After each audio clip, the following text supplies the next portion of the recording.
doing? Is everybody hanging on? This is like a lot of input, I know. But I have to say, what an amazing day and what an incredible joy it is to be with this group at this moment. Not just amazing, right? Not just to be with other people who appreciate the research rabbit hole, I mean, that is fun, but to be in this room full of anti-fascists. Yes. At this moment of national and historical crisis, and to be reminded with every talk about what resistance can look like. It's just an honor and a joy, and I don't think I have felt this hopeful in a really, really, really long time, so thank you all for that. It's an incredible honor for me to introduce two writers I so admire for their extraordinary work of what Ray Shepard earlier today called corrective history. And they've both done extremely important corrective history, whether it's directing our attention to neglected cultural aspects such as clothing, or overlooked and misunderstood cultural activists, and I'm definitely calling her an activist, such as the remarkable Molly Moon, or the denied and literally buried historical survivors, such as the enslaved persons brought to Alabama on America's last slave ship, the Clotilda, and their descendants, some of whom are gracing us with their presence here today, and we may get to hear from them briefly. I want to thank the three of you again for being here.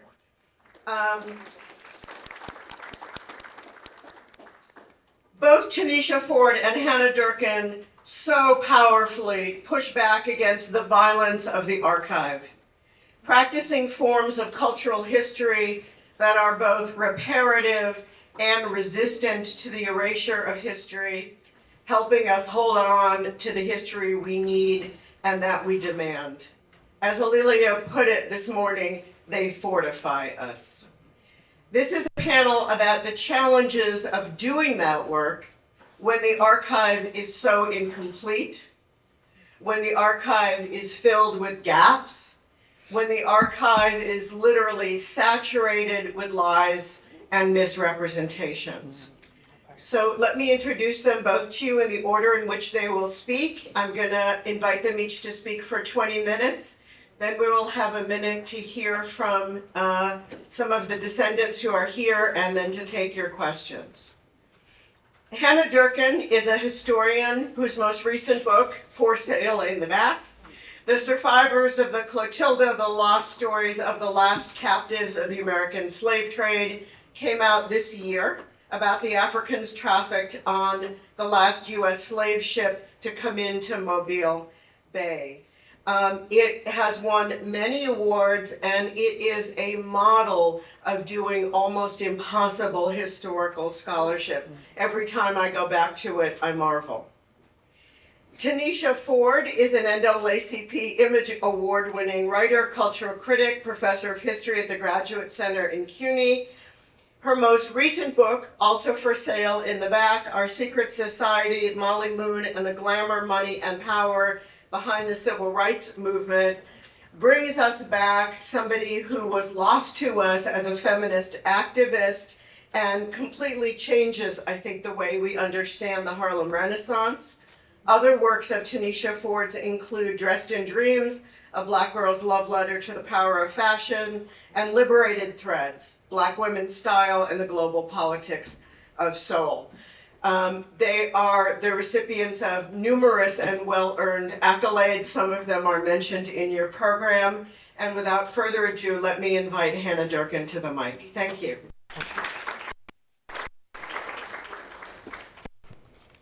Thank you for that very kind introduction, and thank you so much for having me. I can't believe what a wonderful experience this is. Into the mic.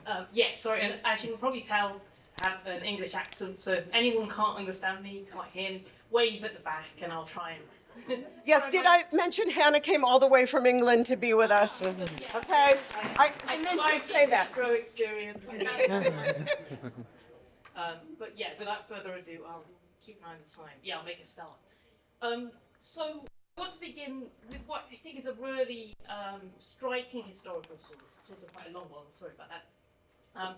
This emblematizes some of the research challenges I encountered. And it really helps to immerse us in the Clotilda survivors' world a little bit, especially as it refers to those who lived and laboured right here in Montgomery.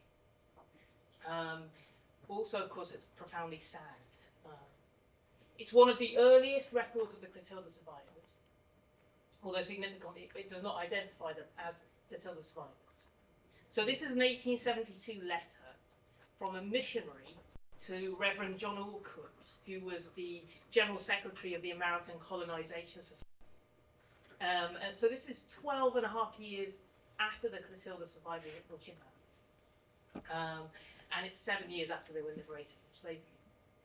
So this letter states, I am familiar with a number of native Africans who met in the city of Montgomery, right here, a few months ago, and formed an organisation, one provision of which was that they should meet once a year in Montgomery and do all in their power to return to their native land.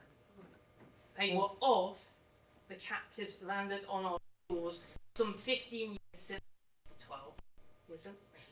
Slaver wanderer. Now the wanderer landed in Georgia about 19 months before the Clotilda.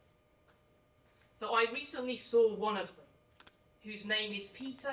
Oh, it took me a long time to work this out, but this is actually the leader the leader of Africa Town in Mobile. So this is actually Gunther, or Peter Lee. An honest, faithful Christian man. He married one of the captives of the Wanderer, to be the Clotilda. That was Josephine, or Josephina Lee. Has a little daughter about 11 years old. That was their oldest child, Lucy. Well educated and very intelligent. He was almost wild with joy when I told him there was a possibility of his return to Africa, and said that if I would procure them a passage back to their homes, they would make me king. Now that's not actually as far-fetched as it sounds. Gunther was a fond nobleman from the kingdom of Dahomey, so he was related to the monarchy, the royalty of Dahomey.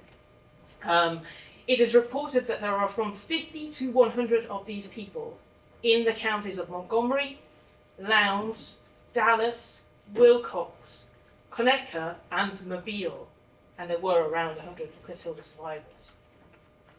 So this is a really complex source that presents a lot of research. We have here misinformation and missing information. Sadly, we don't know who the Montgomery Africans were, from this source anyway. We don't know where in Montgomery they met, and we don't know how long they were, they were able to continue meeting for, whether it's just at one time or every single year for decades after. Now, I've only seen an anonymised reprint of this letter in a Christian newspaper, so I had to rely on contextual information to work out who wrote it, to work out that the author was a missionary named Andrew Dickerson Phillips, who first met the Africa Town Africans 3 years earlier, and who incredibly recognised them as, this is as early as meeting them, this is an 1869 newspaper article. So he recognised them as a community of Yoruba speakers, Yoruba people, because he'd lived and worked near their hometown for 12 years. For 12 years, just before, probably the only white man in America who could speak Yoruba. And he, so he'd been working with the American Colonization Society to try to bring them home since that time, since 1869, which is why he mentions this possibility to Gunther of them going home. So, I mean, perhaps the most serious issue with this, well, with both of these sources, is that Phillips identifies the Africans, as wanderer survivors. He's not doing that deliberately. But this is something that happens to the Clotilda survivors again and again. And this is likely misdirection on the part of their former enslavers to obscure the crime that brought them here. It makes it very hard to make sense of the source material, of course. It also conflates the Montgomery and Mobile communities, and for that reason it took me a long time to identify Peter as Gunther. So I was looking for ages for a family, and African-born man and woman with an 11-year-old young daughter. But I took the source very seriously because it told me there were young Africans living in Montgomery County, and it chimed with something that my research was increasingly revealing, that there were significant numbers of Clotilda survivors who'd been enslaved in the cotton-rich Black Belt region of central Alabama. Also, of course, it's important to recognize it's an incredibly poignant letter that shows how the Clotilda survivors can speak to us through the archive in important ways. So we don't hear from Gunther or from the Montgomery Africans directly. But it's still a really moving account of, that gives us a profound sense of their resilience, the strength of their community, or communities really, and their absolute determination to go home. So I'm going to try and return to the Montgomery Africans of this time. But I want to talk a little bit about how this book project came about. So basically this book project came about completely by accident. So about 9 years ago, so nearly a decade ago. I'd been researching Zora Neale Hurston's films, and I went on what was probably a really silly, impossible errand, but I'd already written about Kazula, Lewis, who was the man for decades, he was the last documented Middle Passage survivor. But I was trying to, I should say actually, so Zora Neale Hurston travelled through the South in the late 1920s, collecting black folklore. She took a film camera with her. So, and yeah, one of her interviewees and film subjects was, of course, Kazula or Kudjo Lewis, of course, the subject of her book Barracoon, and the man for decades, the last documented Middle Passage survivor. So I'd been writing about Kazula, but wanted to see if it was possible to identify any of the other people in the films. And that quest led me entirely by accident, and entirely thanks to Professor Kaplan here. I hope you don't mind me name dropping. But you published the manuscript and made it accessible. So there's this posthumously published manuscript by Zora Neale Hurston that contains interviews with the people she interviewed. And in one of the appendices, there's a list of all the interviewees. And one of the people interviewed, I happened to notice, was an African woman. So in the appendix it says, Mrs. Sally Smith, born in Tarkwa, Gold Coast, brought to America in 1859. Now Tarkwa is where Kazula said he was from. 1859 is the year that the Clotilda, well, often recorded as the date of the Clotilda landing, it was 1860. So I immediately realised, because I'd already got your book up on Hurston's letters, that this was the Clotilda survivor that Hurston wrote about in a letter to Langston Hughes that said she would never name. So her identity had been presumed to be lost to history. So this is the letter. Oh, almost forgot. Found another one of the original Africans, older than Kudjo, about 200 miles upstate on the Tombigbee River. That should in fact be the Alabama River. It's next to Selma, that's where she was. She is most delightful, but no one will ever know about her but us. She is a better talker than Kudjo. So, so I wasn't sure that pulling together enough biographical information on this African woman, on Sally Smith, or Radoshi, as I found out she was also called, to be able to write an academic article or anything like that. So all I knew really was that I had her name and not much more. But in early 2017, I was asked by a colleague to contribute something to a slavery symposium, and I kind of saw this as I've got to try and put something together, at least present a paper on her. So I didn't have much information to share. I knew that she was a survivor, and that they'd been together for almost 60 years, and not much else. I also encountered, have I got it? Yes. I also encountered a really poignant census record that seemed only to tell us what we could not know. So this states that they're from Africa. but there's a handwritten note next to the word Africa, that says, does not know where from. So they've been able to tell the census taker where they were from, mostly because, of course, all these modern, so you've got this modern colonial constructions of Africa. They were from present-day Nigeria, but they would not have been familiar with Nigeria as a place. But I was very lucky at this symposium because an archaeologist colleague who was also presenting, a man named Simon Corcoran, actually told me that compared to his field, he worked, it's in ancient Rome, I had a lot of biographical information. Completely changed my perspective. I thought I've got to keep going. So I did it, just completely changed my perspective. And I was incredibly lucky as well to come across a newly digitized newspaper interview with Radoshi. So my timing couldn't have been better. I also found a civil rights leader's remembrances of her. I even found a book that referred to 1930s film footage of an African woman in Alabama, and then immediately to view that footage on YouTube. And that footage also told so I finally published an article on Radoshi that attracted international attention. I'd identified the last known Middle Passage survivor. But just a few months later, the Selma Times Journal was digitized, and that newspaper contained an interview with another Clotilda survivor, Matilda McCreer, who was only 2 years old when she was kidnapped, and who outlived Radoshi. She died in 1940.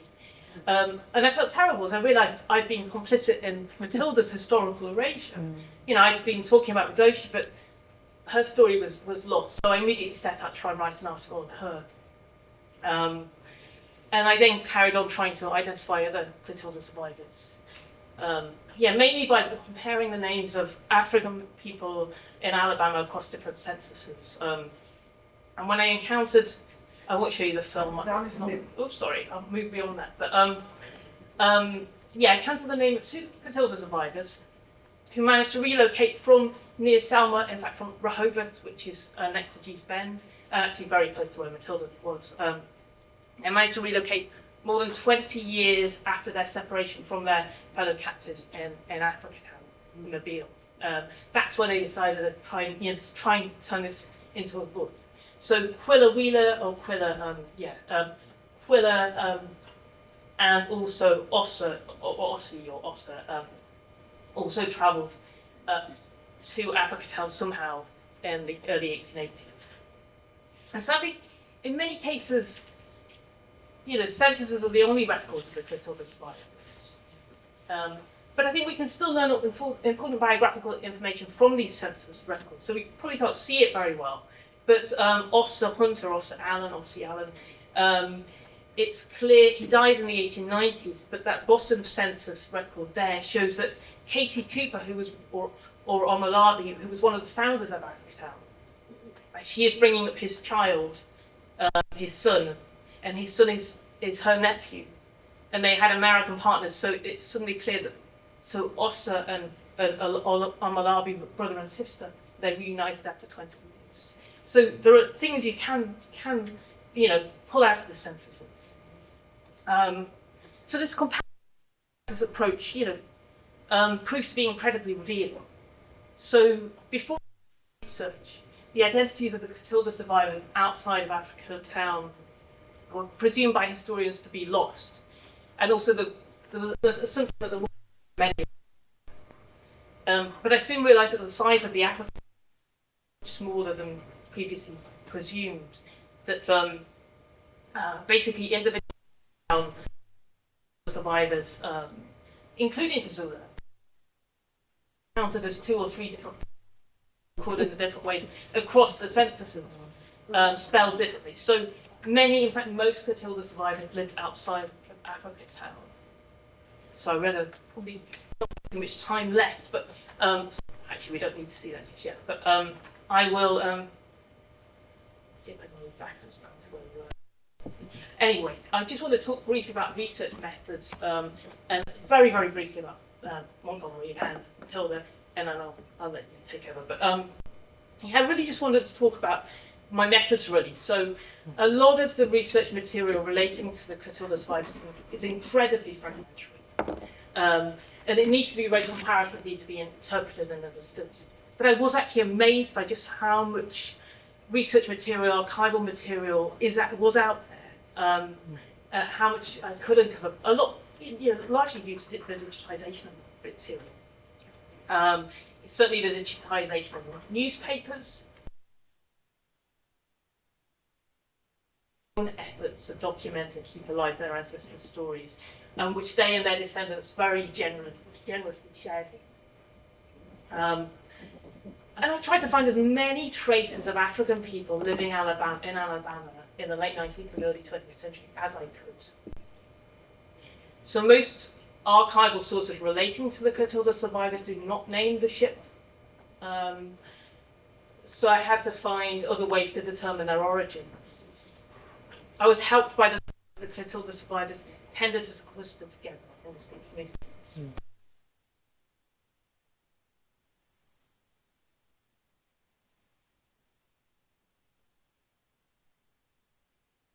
And how the archaeologist, Dr. Corcoran's, encouraging observation and my encounter with more and more archival material were hugely galvanizing. So I think instead of despairing at the lack of historical evidence, I was always just amazed by how much there was. And my main question was, how can I do this justice, really? Incredibly frustrated by gaps in the records. But yeah, I was never going to give up. And of course, a lot of the material is distorting. It's deeply racist. It's there's a lot of evidence of deliberate historical edition. But it certainly wasn't all like that. And I think what was striking, but just to say that the people recording the stories were young, impressionable, social and geographical outsiders as well. But yeah, so their voices often come through very powerfully in these accounts. But I will move on, and I won't talk about the vets, but I just want to talk about, we'll probably see some slides, but Bridget Moore walked the streets of Montgomery twice a week for decades. She walked down Commerce Street, she walked down Dexter Avenue selling her wares, and she was a celebrity. Everybody knew her. Everybody almost knows Old Booger is a newspaper article from 1923 telling us that. And you can see here. And this is another Clotilda survivor who lived opposite what would become the King's home in Montgomery. They grew up, so Edie Nixon grew up alongside some of the Clotilda survivors. I mentioned the civil rights leader, Amelia Boynton Robinson, meets Radoshi in 1929, talks about her encounters with her being among the richest experiences, and of course, we have Amelia Boynton Robinson, who invites Dr. King to Selma, helps to trigger the Selma marches, is of course being unconscious at that event. And Matilda McCrea, just to say very quickly, another civil rights link is that in 1931, December 1931, Matilda McCrea marches to Dallas County Courthouse to demand reparations, and of course is turned away, but that's such a significant site in the civil rights movement. And I just want to acknowledge Matilda McCrea's great-granddaughters. We have Elizabeth Fay, Gwen Gamble, and Deborah Smith, who are themselves civil rights veterans, and a lot of people have just mentioned we've heard their names today. So I'll stop here and give you a chance to talk. Thank you. Thank you. That was wonderful. Thank you. That was wonderful. Sorry, it was. Our history is alive, no matter what the government tries to tell us. It's alive and we're doing the good work. Okay, I'm just trying to pull up some slides here, which might prove to be more difficult than I imagined because I am a Mac person. This is more Mac. Do we need? Okay, no, I have it. There we go. Okay. There we go. Hello, good afternoon. Good afternoon. Feels like we're in a church service, right? It's such an honor and a pleasure to be here with you this afternoon. I love bio. I love my bio community, so I was beyond thrilled when I heard that there was going to be a bio conference that focused on telling the stories of people of African descent. So big kudos to the planning committee who put this together. Ray, especially for having the idea to convene us in this way. I also want to give a special shout out to Eric Washington and Samara Payne, who were my introductions to bio, and it's because of you two that I have now this amazing community. And also these two are my neighbors, so it makes me feel like I'm living in old Harlem because of all these brilliant writers like right down the street from me. And then I also want to give some love to Lilia Bundles, who is my big sister and my Indiana homegirl, for setting us right this morning and really getting us to think about how we tell our stories and the long history of people who've come before us, who've really paved the way for us to be able to write biographies on African Americans and other subjects of African descent. Because in many ways, the archive is curated in a way to make us believe those stories cannot be told. So when I approached the subject of my book, Molly Moon, you can see her, this is actually her college composite photo. Did Meharry Medical College in the mid-1920s. When I began this project, I knew nothing about this image. In fact, I knew nothing about Molly Moon. I was actually a dissertator at the time at Indiana University, and I was doing research at the Schomburg Center. And I know Schomburg is home for so many of us who do this research because of the way they've collected our stories and archived them in ways that are accessible for researchers. And I came across a news story, actually, about this woman named Molly Moon, who had hosted this amazing beauty pageant. And one of the women I was looking for in the dissertation I was writing happened to be a beauty contestant in one of Molly Moon's beauty pageants. And I thought, Molly Moon, what a great name. I love that name, you know, Molly Moon. I just love the way it rolled off my lips. And I'm just a dissertator at the time, but I'm like, my next book is going to be about her, right? So once I finish this dissertation, once I write the first book that's going to be based on this dissertation, then the next book will be on Molly Moon. And sometimes it's like that, right? We have these figures that just kind of stick with us, or maybe even haunt us, you know, to make us tell their stories. We can't let them go. And so even though I ended up writing another book in between the first book, Liberated Threads, and Our Secret Society, the book based on Molly Moon, I never forgot her, and I continued to collect anything I could find about her in the archive. So if I'm first introduced to Molly Moon in 2010, I really start collecting research on her around 2014. And by that time, I'm able to amass a set of newspaper clippings from the Black press that were about 700 in number. And to me, that spoke volumes of this woman's prominence. Okay, so a woman I had never heard of before I stumbled upon her name in a random newspaper article in the Amsterdam News. Turns out she was written about constantly in the mid-1950s and 1960s. So that really got me thinking as I looked through these clippings, wow, this woman is amazing. She knew everyone in Harlem, all the major entertainers, all of the artists from the Harlem Renaissance, politicians, state, local, national politicians. She was a connector of people. So I thought this book would be about Black women and hostessing, right? Because that seemed to be the line in which, she was, she was a socialite. That's how she was described in the papers. It wasn't until I realized that many of these newspaper clippings had that I thought, oh, wait a minute. She was a fundraiser, right? She was using her vehicle, the National Urban League Guild, which she had created in the early 1940s, to raise funds for the National Urban League.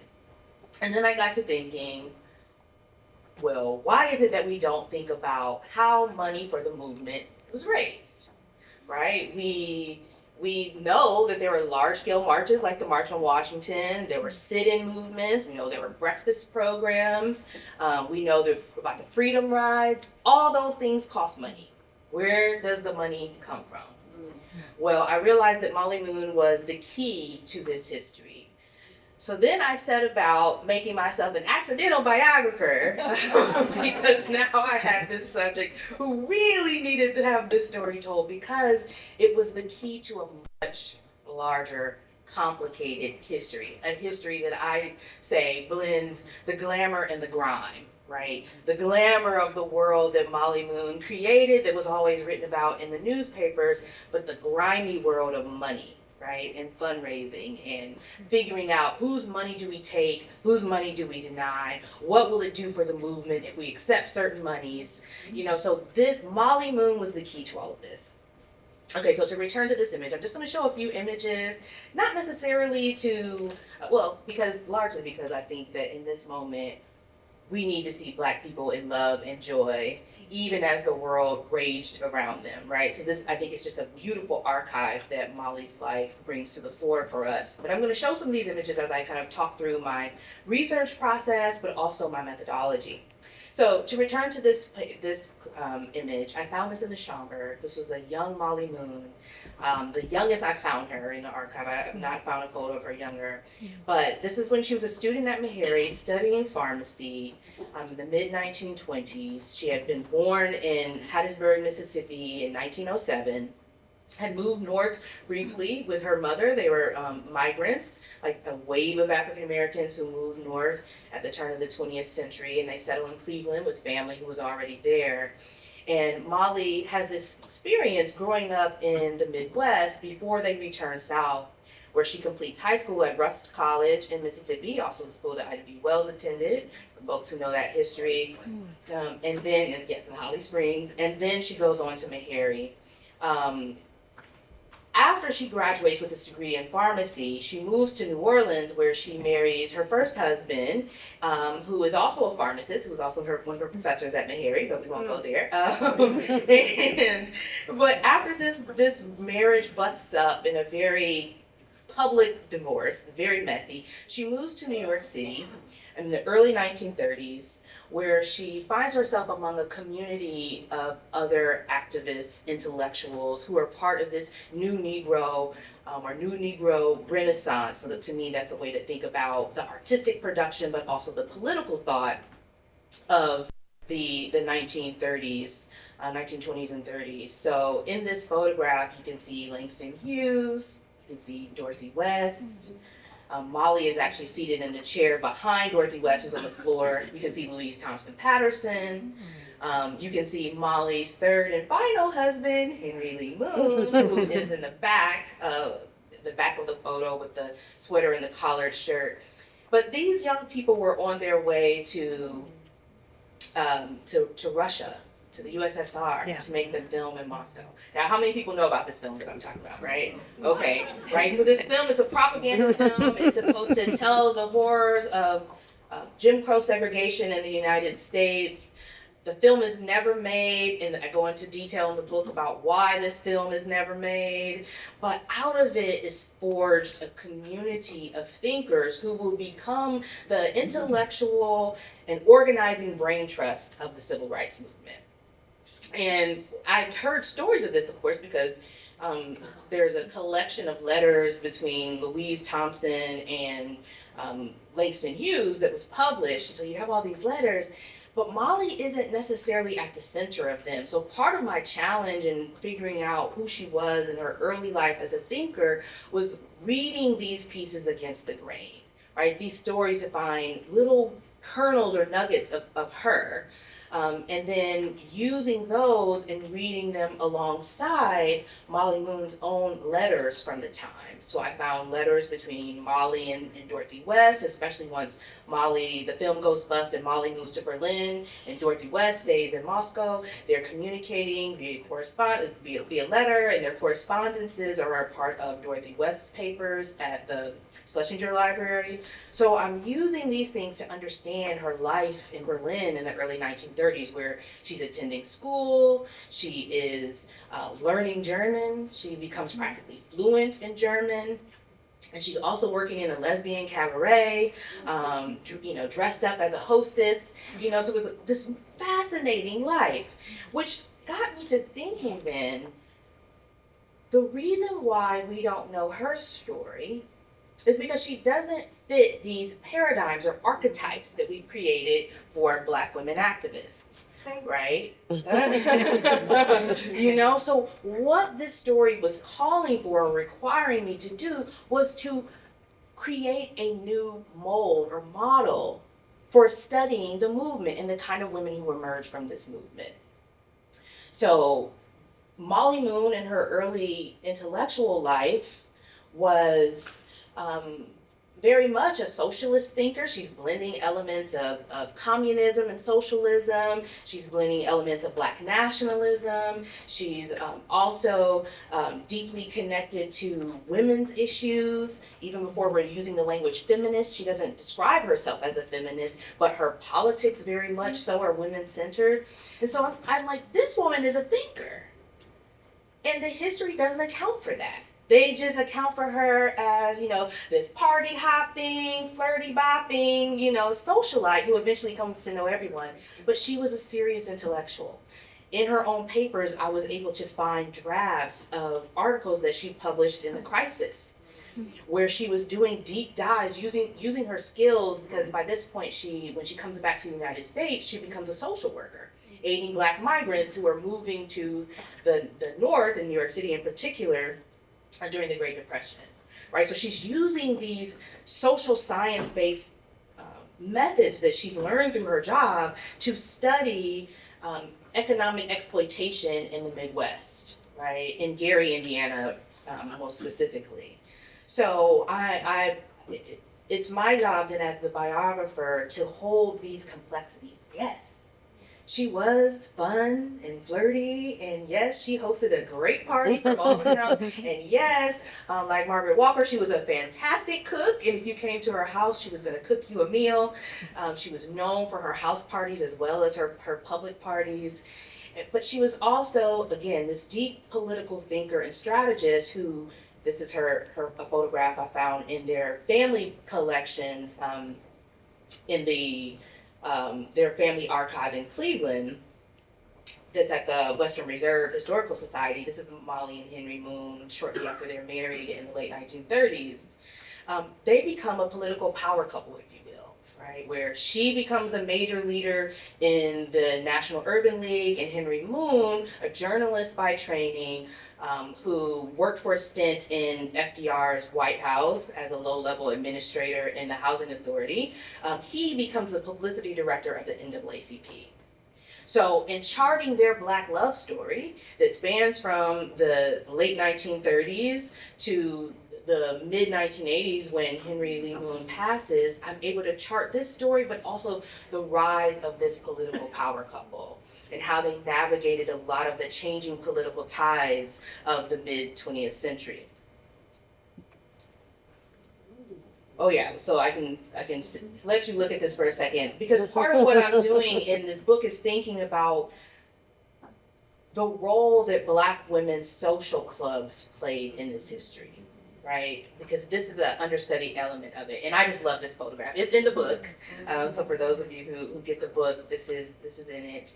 This is the Link Social Club, and I'm thinking about how African American sororities and fraternities, Black churches, organizations like the Links and Jack and Jill, the Elks, Eastern Star, and the Masons, all of these organizations are using their influence in their local communities to form what I consider a Black freedom economic grid. Right, like this network of people who are moving money across the country to get it to cities and organizations and organizational chapters who need the money.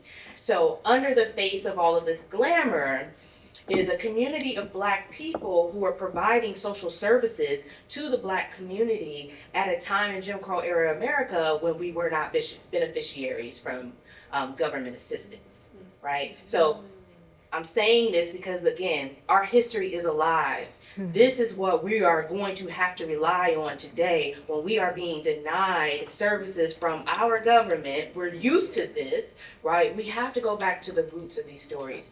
Mutual aid, community-based networks.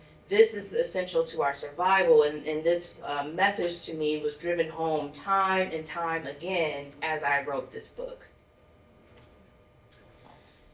So I want to show this image here because, as I mentioned, Molly Moon in her early years was this younger radical thinker who becomes a leader in the National Urban League.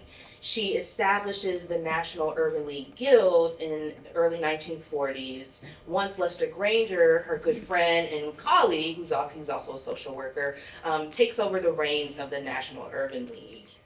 And Molly is then charged through this guild with raising funds for the Urban League. And so she's pulling across these networks of people that she knows. Like I said, she's really good friends with Langston Hughes and Claude McKay, Dorothy West. She knows Zora Neale Hurston. I can't quite tell if they're friends or not, but they were definitely neighbors at one point. But she knows everyone, and so she's using these networks of friendships and relationships they built while Henry lived in Washington, D.C. And her signature fundraiser becomes the Beaux-Arts Ball, which she would host annually. First, this ball began in Harlem and was there for many, many years until the Savoy Ballroom was forced to close, and then she had to move it to Midtown, most prominently to the Waldorf Astoria. But this was a costumed affair. And what I appreciated about it was that it reflected Molly Moon's own left-leaning ideas around fundraising. It was really about bringing everyday Harlemites together in a room. And yes, there were members of the Black and white elite who would be in this space, but it was really about catering to domestic laborers, to subway workers and bus drivers, everyday Black folks. And she really wanted to make this a financially accessible event for all of these people. And it was a costume affair that largely drew on West Indian traditions of Carnival. A lot of people came in costumes of their own design.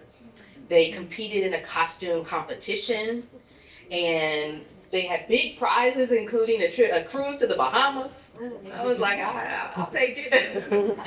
But one of the things I did in the book then, after sourcing these images from the Life magazine archive, I was able to chart the change over time in the Beaux-Arts Ball. From one that was, again, very much rooted in the Harlem community and in Harlem traditions of pleasure and joy and entertainment, to, by the early 1960s, it was a star-studded affair that had Rockefellers and Vanderbilts and, all of the moneyed elite of New York City at this event, including politicians who knew that they needed to come and kiss Molly's ring in order to get her blessing to get Black people to vote for them, right? So I really wrestle with this. As, I'm engaging other Black thinkers I'm finding in the archive who are like, what are we doing to the movement? If we let all of these wealthy white people into our organizations and we give them power to direct the future of our organizations and our movement, we are going to lose our own direction, right? There's what political scientist Megan Francis calls movement capture, right? Or co-optation, as they called it back then. And so Molly's in this fraught position of, I know that these organizations need money, especially across the South where they are under assault for doing work that's deemed militant or radical in the community, especially on the other side of the Brown v. Board decision. So we need the money, but on the other hand, we do want to be mindful of what does this mean for everyday Black Americans if we accept this money. So the book explores that tension. And this was one of the stories that helped me get at that, how the Black community is debating this. This runs in Ebony magazine in 1950. Park Avenue faces the race problem, right? So it's writing about like how the NAACP and the Urban League are recruiting people like Winthrop Rockefeller to support their movement. And again, in the book, this is really fraught, and it becomes personally fraught for Molly because she's always photographed with him. People think that they're having an affair, right? And so I explore the racial and gender dynamics of this, of the cost that comes with doing this kind of fundraising work as a Black woman. And so just to end, wanted to see if there was this photo of her and Josephine Baker. Okay, so I'll end here with this photo.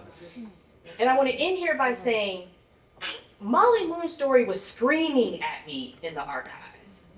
It wanted to be told.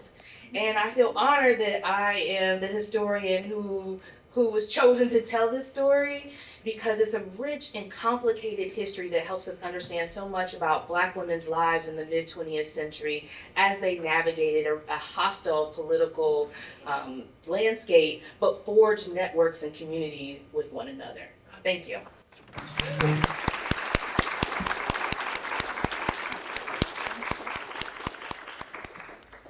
I know you're going to have questions. We've heard amazing stories about resilience and resistance and making sure that the stories get told.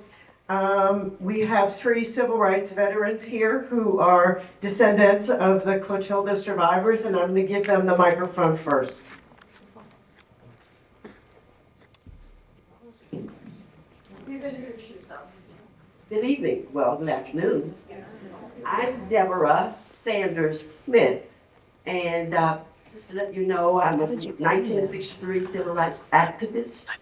I shared jail cell with Johnny Lewis several times. My sister and I participated from 63 to 67.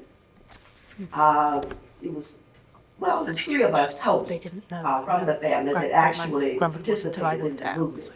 And it's an honor to be here, and it's an honor to know that my great-grandmother, Matilda, we actually followed in her footsteps, and we didn't know it. We didn't know about her until recently, and we are doing more research now on her for ourselves, because we're in the process of writing our own book. So be looking for that. Good afternoon. My name is Gwendolyn Sanders Gamble, and I want to thank Hannah so much. Hannah did her research, and she stumbled upon our Stumbled is the word. That's how we learned the majority of grandmother's story.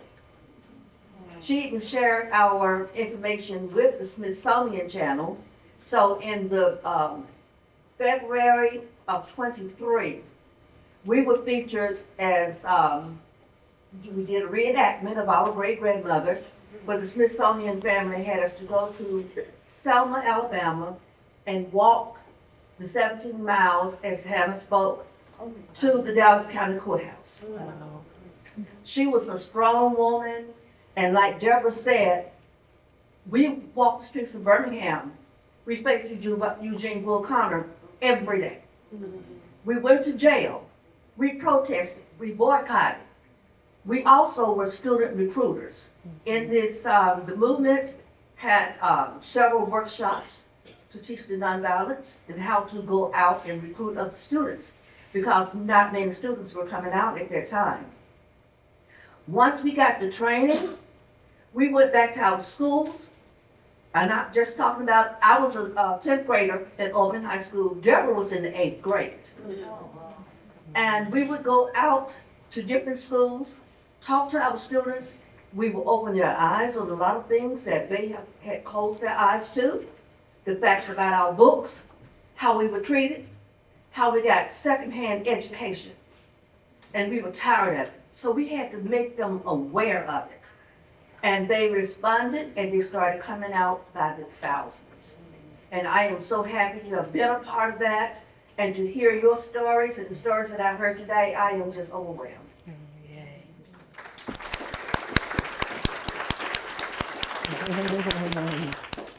And hello again. So my name is Elizabeth. I'm actually the older sister of these 2. So I didn't really get to participate in as a foot soldier during the movement. I was already away at college. But I did participate because I was in Atlanta, Georgia, and so I know about John Lewis, of course. And I participated in sit-ins, so I know exactly what that was like.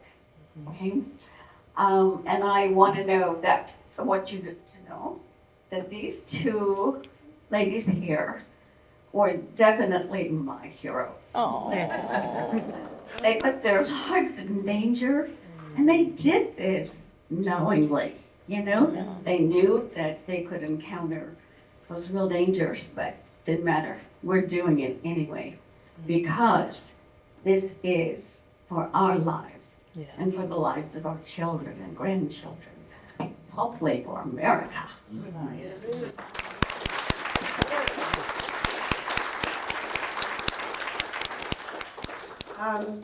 Thank you. I'm sure we have other questions. Oh, thank you. Yes, Barry, please. Question, I'm just bringing the mic. Oh. Can I grab that microphone? No. Thank you all so much. That was inspiring, enriching, enlightening. That said, I want to take strenuous exception to what you said, Carla. I want to speak against the narrative of In the Wake, of dividing the archive as if there were only one, and it was always against us, and it never grows. The narrative that ignores the centuries of historians and biographers who have been doing the work and who have published the work. We are not having to do work in the wake. We are not in the wake. We are producers, and we have done the work, and we keep doing it. Thank you for that. And if I suggested otherwise, I'll let my panelists be the testimony that the work can always be done. And if I suggested that the archive is only silent, I certainly, as somebody who has devoted my life to archival scholarship, do not believe that. And I think this whole conference is testimony to the work. This panel was constructed to talk about the challenges of doing that work when the archive may not be designed, built, funded, but I was just going to say the archive is constantly being rebuilt. Carla, it's not a the archive. I agree. We make archives. We use all kinds of archives. They are growing, living sources. Can everybody hear what Nell said? There's no the archive. It's not There is no the archive. There are archives. We make archives. Every time you do work, you make enrich archives. We are doing the work. We are not doing quick work. Thank you.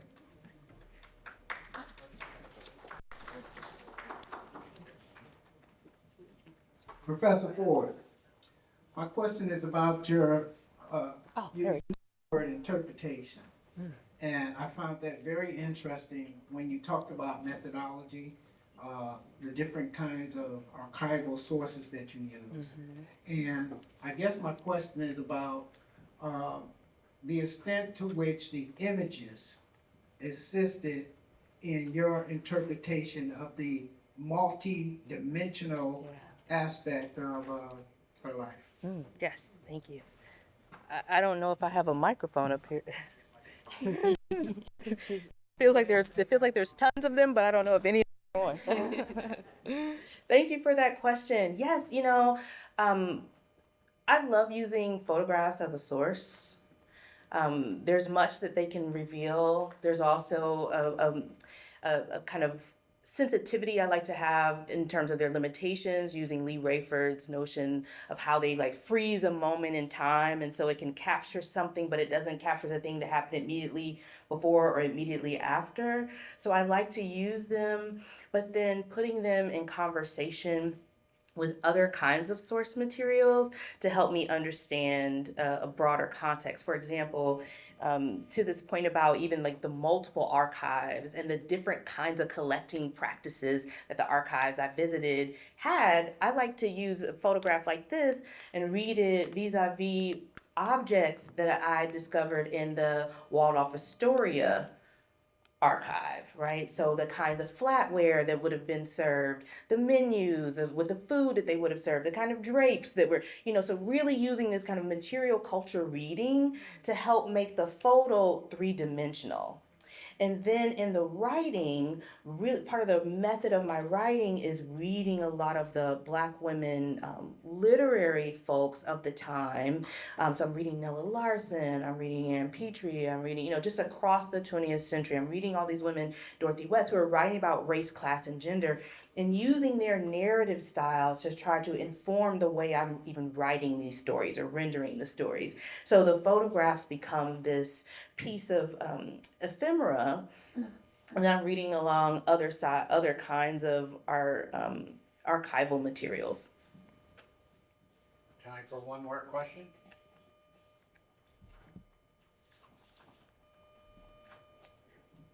Thank you so much. This panel has been so enjoyable and informative as the others. Dr. Ford, I was just wondering, I'm fascinated with a lot of things to do with Josephine Baker. And when I teach courses on African American women at the University of Houston, by the way, I forgot to identify myself. I'm Linda Reed from the University of Houston. I talk about Josephine Baker as an international person and as the forerunner of Beyonce, Doja Cat. This is the person who danced in Banana Strings in the 1920s. So I was just wondering, and I haven't had a chance to look at your book, but is there a chapter on the international network of all of these people who were part of the network for Molly Moon? Yes, and thank you for that question. The first two chapters, the book opens in Moscow, and then it moves to Berlin. So it's not until like the third chapter that we get to, the United States. And that was very intentional because I wanted us to really situate Molly Moon within this network of Black internationalist thinkers and so forth. Now the funny, or at least to me, the chapter on Berlin, the early draft title was The Josephine Baker of Berlin. Because see, Molly Moon thinks that once this film goes bust, she thinks that she's gonna like parlay the fact that she was cast in this very political film, right? That she was cast in this film to really launch a career of stage and screen in Berlin. So it never happens, but right, like this is the goal. So always she's holding these multitudes, right? Like a political vision, but also a creative vision for herself.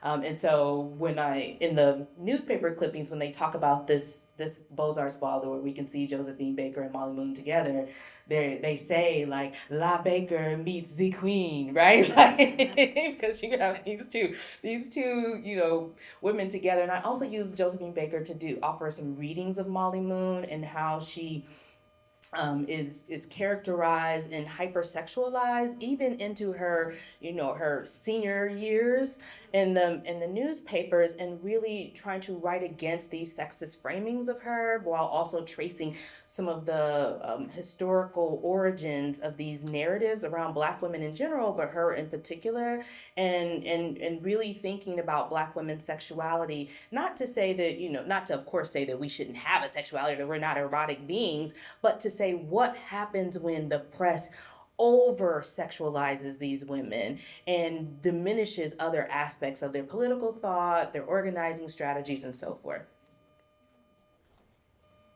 Okay, thanks.